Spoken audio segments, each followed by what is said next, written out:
Bonjour à tous et bienvenue sur le plateau de la vie des diocèses. Nous accueillons aujourd'hui Monseigneur Jean-Pierre Delville. Monseigneur, bonjour. Bonjour bienvenue sur notre plateau. Vous êtes évêque de Liège, de la province de Liège en Belgique. Vous êtes le 92e évêque depuis 2013. Liège est au cœur de l'Europe. C'est un petit peu la Galilée de l'Europe, si l'on veut. C'est une province francophone, mais également germanophone en Belgique, avec environ 1 100 000 habitants. Frontalière avec la Hollande, avec l'Allemagne et le Luxembourg pendant presque 8 siècles, jusqu'en 1795, donc à la période de la Révolution française, les évêques étaient élus comme grands princes évêques, des princes évêques.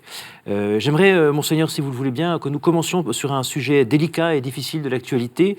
C'est la décision prise par les Frères de la Charité, qui dirige plusieurs hôpitaux psychiatriques, de mettre en place l'euthanasie pour des personnes qui ne sont pas en fin de vie, des personnes donc avec des problèmes psychologiques, mais qui ne sont pas en fin de vie.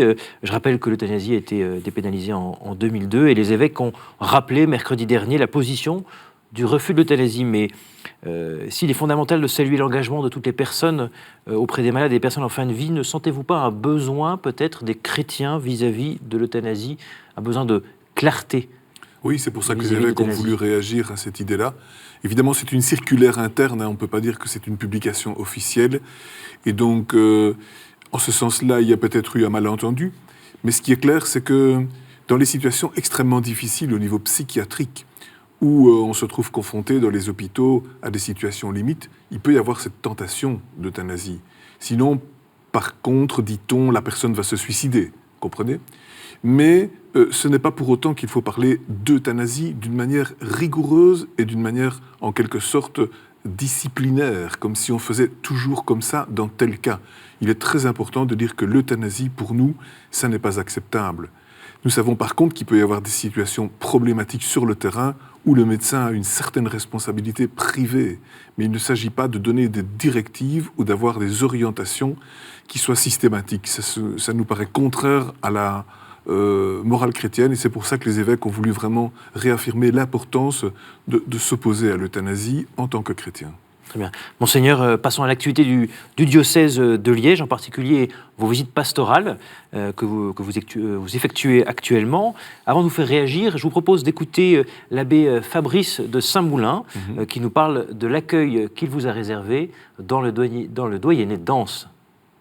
J'avais comme objectif de faire découvrir le doyenné à notre évêque et à son conseil, parce qu'il y a des choses qu'on connaît, c'est-à-dire qu'on sait qu'il y a une prison, c'est qu'il y a une maternité, mais c'est pas pour ça qu'on a déjà mis les pieds dedans ou qu'on a déjà visité les personnes qui s'occupent des aumôneries. Et là, on voulait vraiment qu'ils découvrent des personnes, des visages et aussi des réalités, en les touchant du doigt et en les voyant de ses propres yeux. Et je pense aussi que un des fruits, c'est que parfois certaines unités pastorales ou des paroissiens ou même des membres des équipes pastorales ne voient pas toujours l'intérêt du niveau décanal, puisque c'est d'abord l'unité pastorale qui est la cellule d'église. Et donc pourquoi se mettre avec d'autres unités dans une région définie? Et donc je pense que le fait que l'évêque ait sollicité par sa venue des solidarités, ça a permis de les accentuer. Et deuxièmement, je vais dire que ça nous a permis de prendre davantage conscience des réalités ecclésiales autres que paroissiales, qui existent, mais souvent de manière autonome, des aumôneries d'écoles. Donc, par exemple, on prend maintenant le repas du jeudi saint entre prêtres dans une école professionnelle qui fait de l'hôtellerie, alors qu'on n'y avait jamais pensé avant. Et c'est une manière aussi de les soutenir, et eux sont très touchés qu'on vienne chez eux. Donc, ça a permis vraiment d'ouvrir nos regards, quoi. Enfin, peut-être d'avoir une vision plus large, oui. Voilà, Monseigneur, que signifient pour vous ces visites pastorales? Quel sens leur donnez-vous? C'est fondamental. C'est presque du donnant-donnant. C'est-à-dire que moi, je reçois beaucoup d'informations, beaucoup de contacts, beaucoup de joie finalement par ces rencontres. Et d'autre part, j'apporte. J'apporte aussi mon message, j'apporte ma réflexion, j'apporte ma présence, j'apporte mon liant en quelque sorte. Parce que comme l'a très bien dit le doyen à l'instant, le fait d'avoir des visites pastorales par doyenné a permis de réunir à l'échelle d'un doyenné des personnes engagées dans des secteurs bien précis, comme par exemple les Saint-Vincent de Paul qui s'occupent des plus pauvres, ou encore les catéchistes, bien sûr, qui s'occupent de catéchèse, ou même les fabriciens qui s'occupent des églises-bâtiments. Et ainsi, ces personnes qui souvent travaillent un peu isolées dans leur coin, rencontraient d'autres, échanger à propos de leurs problèmes ou de leurs solutions, et pouvaient alors ressortir avec un nouveau tonus. Et c'est ça qui était pour moi très important, c'est que, au fond, à travers ces visites pastorales, j'ai aussi eu un côté un peu missionnaire, de mise en contact des gens les uns avec les autres, et d'encouragement mutuel par la rencontre réciproque. Qu'est-ce que vous regardez avec le plus d'attention dans vos... Alors, ce qui m'a le plus d'attention, forcément, c'est les points où je suis responsable. Par exemple, les unités pastorales et leurs responsables, les prêtres, les assistantes paroissiales, les diacres, les laïcs engagés. Ces équipes pastorales, je les regarde, et ces conseils pastoraux, je les regarde avec beaucoup d'attention.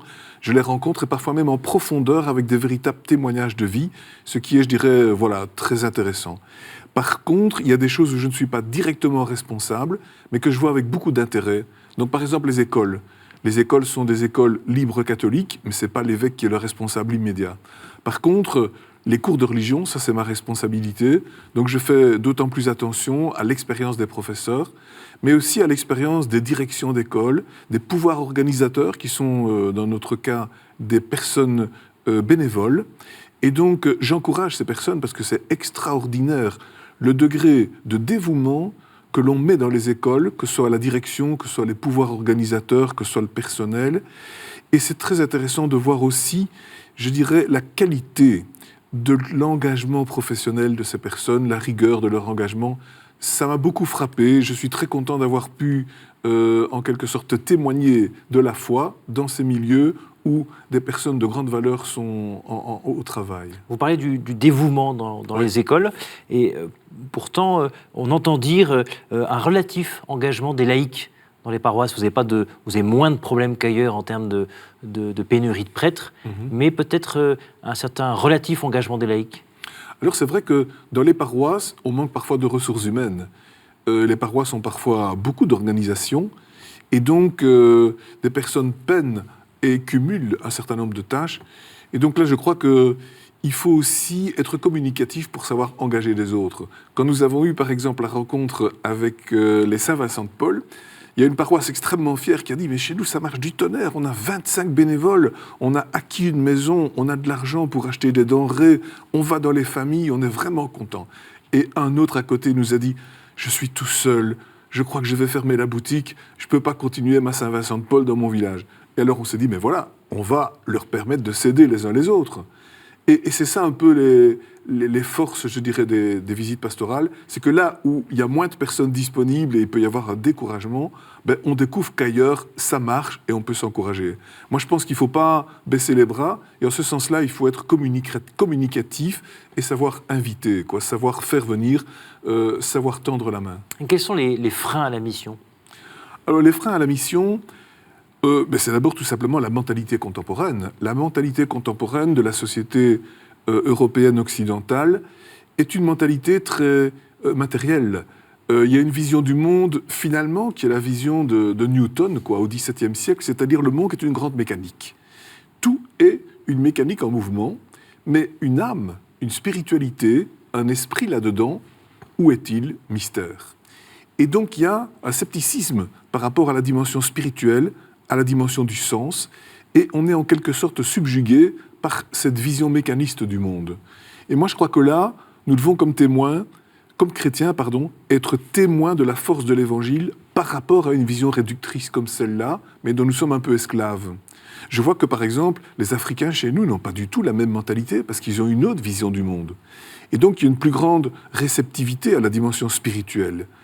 Mais pour nous, par contre, il y a aussi une qualité, c'est que nous avons une grande sensibilité à l'éthique. On peut dire que la vision du monde newtonienne a répondu aussi à une vision du monde de Kant au niveau de l'éthique, c'est-à-dire tout est dans l'engagement, dans la liberté, dans les valeurs. Et là, nous y sommes très sensibles, et le monde autour de nous y est très sensible. Et ça, c'est un de nos atouts.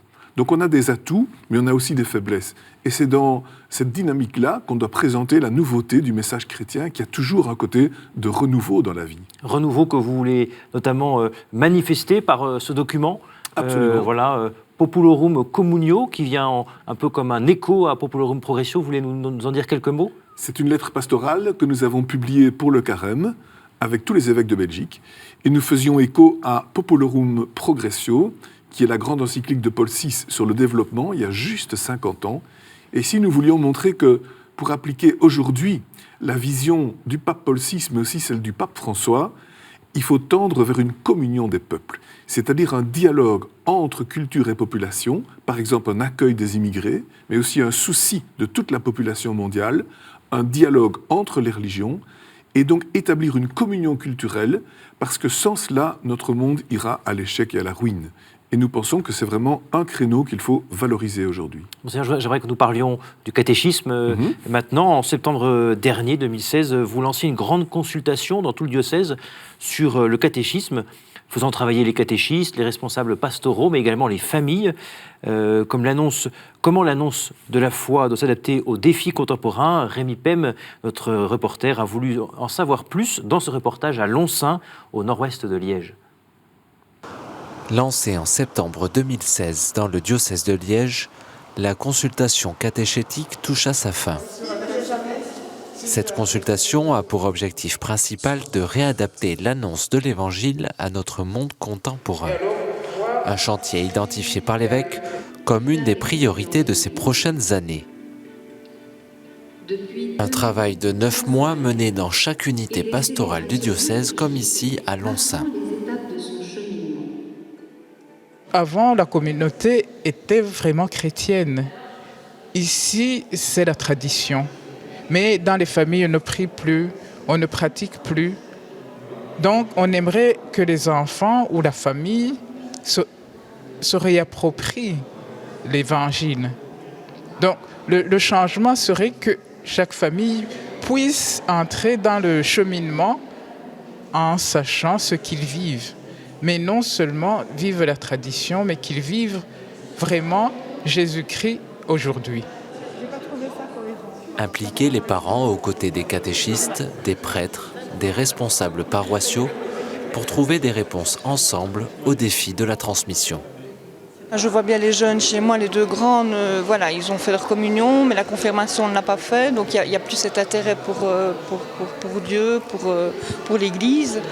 Donc je me dis qu'il y a besoin d'un renouveau, et comme le monde change aussi et que l'Église a fort tardé à changer, c'est vraiment le bon moment pour le faire. Après la phase de consultation qui a duré 9 mois, c'est au service de la catéchèse d'analyser les réponses recueillies.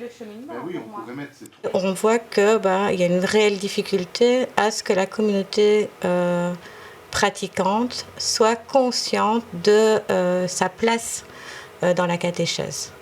Donc sa place en tant qu'aîné dans la foi, mais aussi sa place en tant que personne à catéchiser. Et ça, on ressent vraiment dans les réponses reçues, cette difficulté d'amener les communautés à aller vers les nouveaux arrivants. Il y a la foi dès l'entrée en maternelle, ça ne veut pas dire... Des propositions qui font apparaître également de nouveaux enjeux. La problématique va se situer au niveau des moyens à mettre en œuvre. Comment rencontrer? Et là, les gens sont beaucoup plus hésitants à dire, mais au fond, est-ce qu'on a dans nos communautés vieillissantes, dans nos communautés qui diminuent en nombre, est-ce qu'on a vraiment les moyens de notre politique? La politique, on le voit bien, mais a-t-on les ressources aujourd'hui nécessaires pour prendre à bras le corps ces problématiques? Il faudrait quand même qu'on soit au clair sur la question. Viendra ensuite le temps de la synthèse lors d'un rassemblement diocésain. Les assises de la catéchèse réuniront des délégués venus de chaque unité pastorale et se dérouleront en septembre 2017. Pour vous, la catéchèse, c'est vraiment un chantier crucial? Oui, c'est un chantier crucial, c'est l'annonce de la foi. Il y a des dimensions tout à fait nouvelles qui sont nécessaires dans la catéchèse. C'est l'implication des adultes et des parents dans la dimension catéchétique. Je crois que chaque adulte a besoin d'être catéchisé, y compris les évêques, y compris le pape. Tous, nous avons besoin d'un message qui, à un moment donné, nous renouvelle. Et puis, la catéchèse doit être nécessairement liée à la communauté et à la célébration. Ce n'est pas simplement une leçon dans un local ou une leçon dans le salon d'une maison. c'est aussi une implication dans la prière, dans la célébration. Et donc c'est très important de vivre ces dimensions-là. Il y a aussi évidemment la dimension de l'éveil à la foi. Quand l'enfant doit-il être éveillé à la foi? Combien de temps ça doit-il prendre? La question d'un moment de célébration lorsque l'enfant a 12 ans en fin d'année, qui termine les études primaires. Que va-t-on faire pour la confirmation et pour l'accompagnement des adolescents? Voilà, ce sont toutes des questions qui sont posées. Ce qui m'a en tout cas très très frappé, c'est que durant les visites pastorales, quand j'ai rencontré les catéchistes, c'était les réunions les plus amusantes. C'était de la joie, c'était des histoires intéressantes à raconter, c'était du dynamisme dans l'animation de la réunion et très très peu de lamentation, je dois le dire. Vous avez une anecdote oui, ça m'a beaucoup frappé par exemple que dans une réunion où je me trouvais avec au moins 30 catéchistes, eh bien, on a organisé des petits jeux avec les catéchistes et avec l'évêque. Et donc l'évêque a dû aussi jouer, prendre son rôle et en quelque sorte être impliqué dans la dynamique. Je ne me rappelle plus le jeu par cœur. Mais ça m'a frappé qu'il y avait une atmosphère bon enfant, je veux dire, qui était de grande sympathie. Et donc ça veut dire qu'à un moment donné, les catéchistes sont à considérer comme parmi les plus dynamiques des personnes dans les paroisses, et je pense qu'il est important qu'ils se sentent bien à l'aise avec ce qui se fait, d'où l'enquête pour préciser qu'est-ce qu'on fait, se conscientiser sur le but de ce qu'on fait, et puis alors, un jour, des conclusions pour qu'on ait des lignes directrices et des lignes d'orientation. Je rappelle qu'il y a à peu près 1 millier de catéchistes dans le diocèse, donc c'est quand même une population importante. Quelle attente des fidèles sentez-vous? Moi, je sens l'attente diversifiée, voyez-vous. Il y a une attente du christianisme populaire qui veut des fêtes, qui veut des moments importants. Et en cette fin d'année pastorale, l'ensemble des fêtes est impressionnant quand on entend les échos un peu partout, parfois avec des réussites, parfois avec des échecs, mais quand même des grands moments. Ça, c'est la base basique. Mais nous pensons qu'il faut aller plus loin que le sens de la fête. Nous pensons qu'il y a un message qui est fondamental dans notre culture et que la catéchèse doit pouvoir le dire, sans être anonante, sans être un petit peu bête, mais au contraire en étant profonde et en étant en quelque sorte intergénérationnelle. Je crois que là, il y a vraiment un renouveau que j'espère et que nous attendons. Parce qu'on entend qu'il y a après 12 ans, voilà, les enfants vont moins au catéchisme, voire plus du tout. Qu'est-ce qui se passe selon vous? C'est une grande, je dirais, habitude de découvrir qu'à 12 ans, on a l'impression qu'on a terminé, de même qu'on a terminé ses études primaires, on a terminé sa catéchèse. C'est un peu le sentiment que la catéchèse, c'est comme les études primaires, quoi. Quand c'est fini à 12 ans, tout est fini. Et nous voulons faire passer un autre esprit. Et là, je pense que ce n'est pas toujours une question de nombre qu'il faut rechercher, mais aussi une question de qualité d'engagement, de qualité d'animation. Et ce que j'en vois déjà pour le moment de catéchèse des adolescents, moi je le vois davantage évidemment dans les préparations aux confirmations et dans les célébrations de confirmation, montre qu'il y a un dynamisme, il y a une profondeur et il y a chez les jeunes un désir d'aller plus loin. Mais certes, c'est un nombre moins important. Mais je pense qu'il faut creuser ce désir, cette attente et aussi la capacité des animateurs qui prennent parfois très remarquablement les choses en main. Monseigneur, j'aimerais que nous parlions d'une grande joie pour le diocèse, la translation des reliques de la bienheureuse Marie-Thérèse Haze, qui a eu lieu le 29 avril dernier. Je rappelle que cette religieuse est morte en 1876, donc au XIXe siècle. Elle est fondatrice des Filles de la Croix. Elle a passé l'intégrité de sa vie à enseigner, mais sa congrégation aujourd'hui a élargi ses compétences dans l'accompagnement des personnes en prison, par exemple, et beaucoup d'autres missions. La translation, donc, c'est le déplacement du corps de l'ancienne maison mère, qui était dans l'église du Sacré-Cœur, jusqu'à dans la cathédrale. Charles-François Bréjon, notre reporter, était parmi les 1500 participants de cet événement.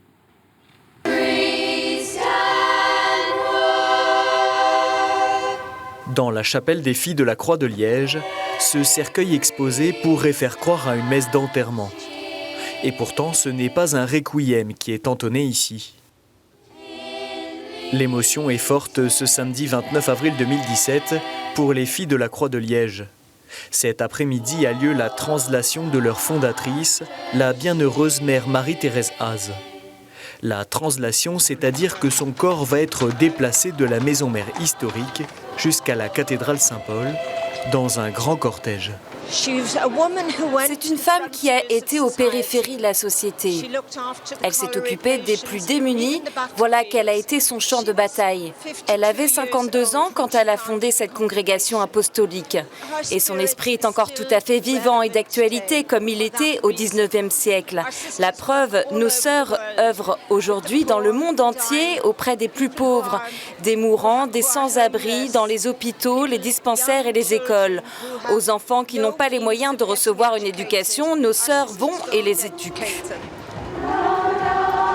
Aujourd'hui, les filles de la Croix de Liège sont au nombre de 750, aux 3/4 présentes dans les pays du Sud, notamment en Inde. Certaines ont fait le déplacement, spécialement pour l'occasion. J'ai un sentiment de plénitude, d'émerveillement, mais aussi de gratitude envers Mère Marie-Thérèse, notre fondatrice. Elle est notre inspiration et mon inspiration. C'est tout un honneur pour notre mère fondatrice, parce que si elle n'a pas persévéré, nous ne serons pas là. En Belgique, la crise des vocations a poussé la congrégation à vendre le couvent et délocaliser la maison mère en Angleterre. Il fallait donc trouver à Marie-Thérèse Haas un nouvel endroit pour reposer chez elle, ici à Liège.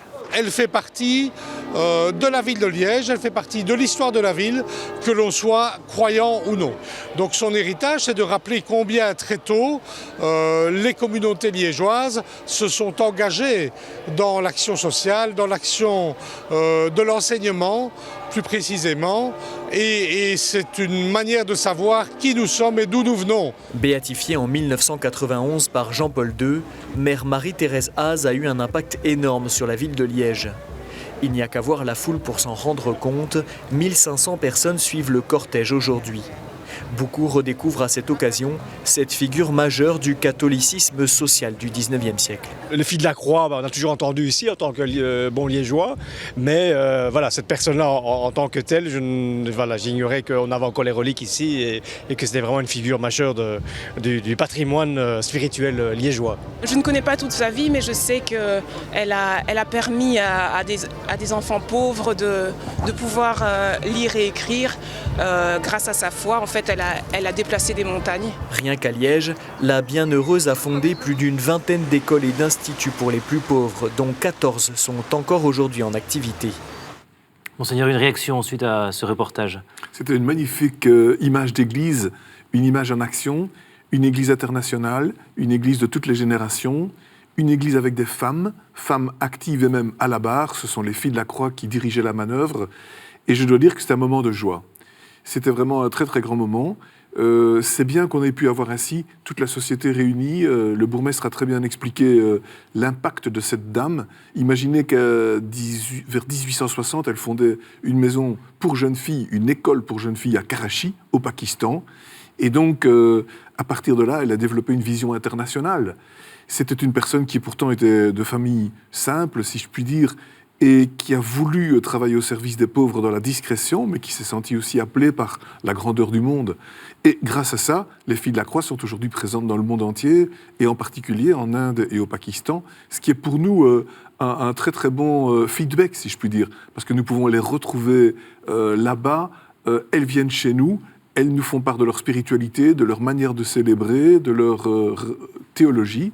Et c'est vraiment un très très bel événement que nous avons ainsi pu célébrer. Vous sentez que cette internationalisation permet des contacts, des liens, des relations avec les différentes églises des différents pays? Absolument, parce qu'il y a des coutumes différentes, il y a des sensibilités différentes. La supérieure générale fut une indienne il y a quelque temps. Il y a des sœurs au Brésil, il y a des sœurs au Congo. Et donc voilà, ces sœurs passent aussi chez nous, même si la maison générale est désormais à Londres, ce qui est significatif. Mais en même temps, c'est bien qu'elles aient voulu que le corps de la fondatrice reste à Liège et qu'il soit même à la cathédrale. Et leur chapelle, elles l'ont donnée à l'école libre catholique voisine. Donc cette chapelle va continuer à être exploitée en tant que chapelle. Mais comme elle est relativement discrète et pas toujours ouverte, il était beaucoup mieux que le corps de la sainte, de la bienheureuse, soit dans la cathédrale. Et déjà maintenant, dans la cathédrale, quand j'y vais, je vois qu'il y a des gens qui prient devant son corps. Ce qui est beau, c'est qu'elle est juste à côté du corps de Saint Lambert, qui est le fondateur de la ville de Liège, il y a 1300 ans.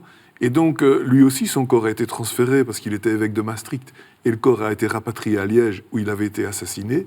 Et donc, dans 2 chapelles voisines, on a le corps d'un saint et le corps d'une sainte. Donc, c'est une belle vision d'Église aussi, dans son histoire de don de soi. Monseigneur, j'aurais 2 dernières questions avant de terminer cette émission. Une date à retenir pour les semaines à venir? Alors, une date à retenir, c'est le 15 juin. C'est le jeudi de la fête du Saint-Sacrement, la fête Dieu. Nous aurons ce jour-là une journée d'adoration. Et puis à 19h, une messe solennelle dans la basilique de Saint-Martin, présidée par le cardinal Joseph de Kessel. Ce sera sa première journée à Liège, si je puis dire, sa joyeuse entrée. Et elle sera suivie d'une procession depuis la basilique Saint-Martin jusqu'à la cathédrale. Donc c'est aussi un bon moment, un moment qui nous plonge au cœur de notre foi, parce que l'Eucharistie, c'est quand même le don de soi du Christ, qui nous invite à notre tour à communier avec lui. Et je crois que c'est très important de pouvoir replonger dans le cœur du message de Jésus. Et un lieu où vous aimez prier? Alors, un lieu où j'aime prier, mais soyons simples, la chapelle de l'évêché. Il y a un petit oratoire magnifique, tranquille. Il y a la circulation dans le dos, il y a les voitures qui passent, il y a la Meuse derrière, il y a la perspective, il y a la lumière. Il y a à la fois, on va dire, la simplicité du lieu, mais en même temps le rappel de tout le diocèse. Et finalement, j'y ai la joie de pouvoir prier régulièrement. Monseigneur, un grand merci de votre présence sur le plateau de la vie du diocèse. Vous pouvez retrouver toute l'actualité du diocèse de Liège sur son site internet. Retrouvez les émissions de la vie des diocèses sur le site ktotv.com et sur les réseaux sociaux. Merci beaucoup et à bientôt.